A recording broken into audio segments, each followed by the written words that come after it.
বাজাৰত দাঁত কাটাৰ কথা কৈছিলোঁ। আমাৰতো তাত ভাঙি যায়। আমাদের ভাঙি এতিয়া ভালেই।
I didn't know that I love the elephant so much.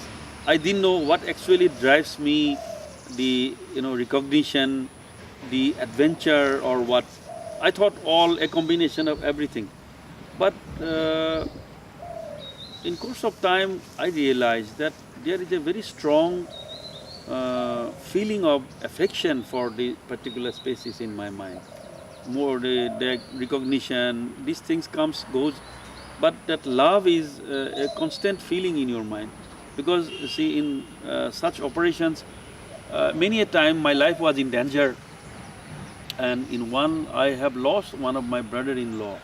He was a forest range officer, and we went to tranquilize a rogue elephant that was killing 14 people already. So that was a big task. We went, but unfortunately an accident happened and the elephant killed him. So, and when I couldn't stop my activities even after that, then I realized it was not just adventure, or it was not just recognition that drives me. It is the feeling for the animal, the love for the animal that.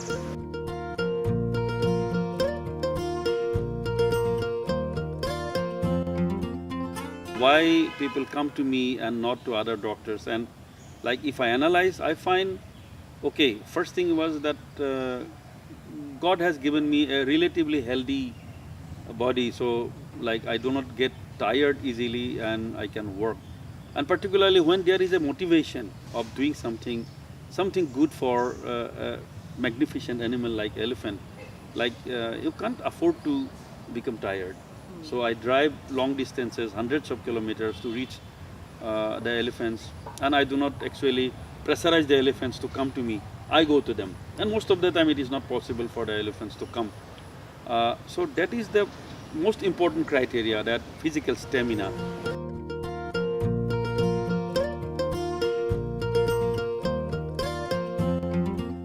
It's a testosterone-driven phenomena where the elephant become very erratic in behavior. It attack people or even kill, destroy properties and vehicles like that.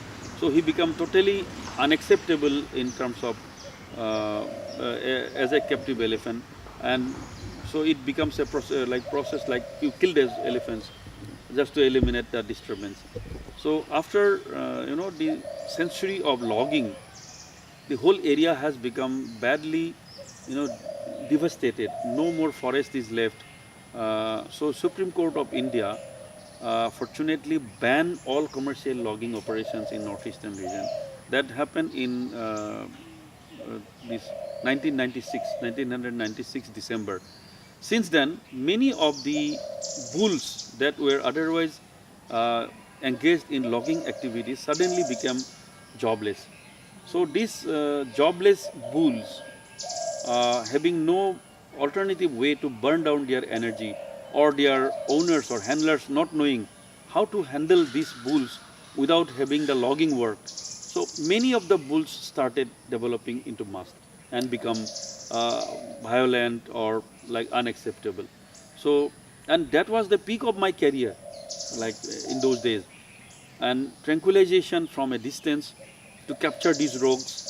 And then we know that it is testosterone. We can neutralize testosterone by medication, but till then we can keep the animal in chain so that we can administer the medication and they become normal again after the testosterone level is neutralized. So we could do that, and because of the remote injection method that we have acquired or mastered, so far I have captured 126 such rogue bulls, so all over the jungles of the northeastern region, and this has been very risky and quite numerous time. I was narrowly saved because I go to save the elephant. The elephant doesn't know that, so he would try to kill me. So this was really a kind of big task, definitely.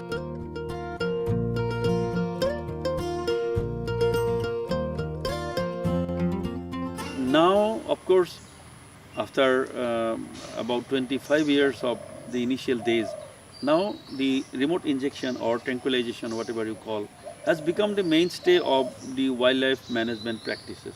So my students, my colleagues, they are also using these days. But of course, I have pioneered here.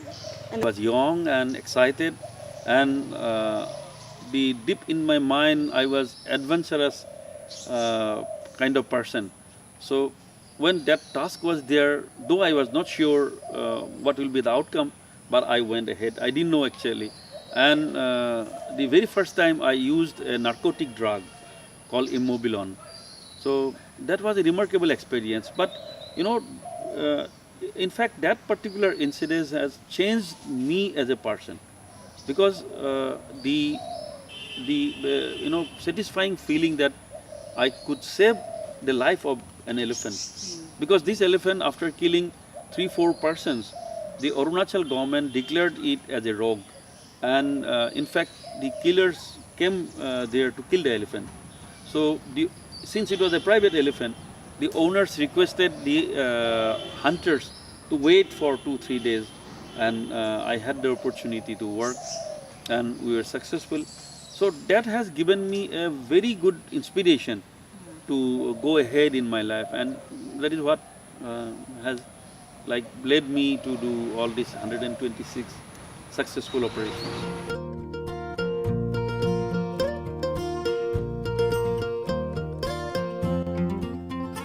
Many a times I was nearly killed by a charging bull.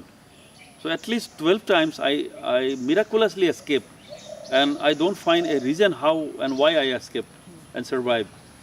So I think it is the wishes of God probably, or like being a Hindu born in India and grown in Indian culture. We we consider elephants as incarnation of Lord Ganesha. So we see Ganesha in the elephant, and so we think we must respect and love these animals. That is there, but there are many instances where I had remarkable experience, like an elephant recognizing me after 12 years of our separation. A particular elephant from northern Assam village. I have operated that for a big abscess over the back, in the back region. So I handled that elephant for over a month, and then the owner of the elephant sold it to a circus. The elephant was far away, a 3-hour flight from my town, in a circus. So as a member of circus elephant evaluation team of the central government, Assam, like Indian government, I visited the circus, and that elephant, just hold me and like encircled its trunk around my body, and tear trickling down its eyes. And everybody thought that the elephant is attacking me, but I knew the touch was so soft and gentle. I know, no, it's not the case. The elephant has recognized me. Then I checked the records, I found the elephant is Lokhimai, like that particular elephant that I treated 12 years back.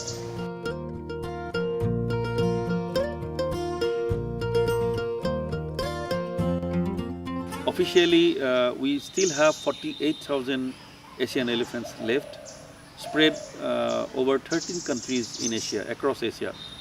And India is the most important country if you consider the elephant population with its 26,000 elephant.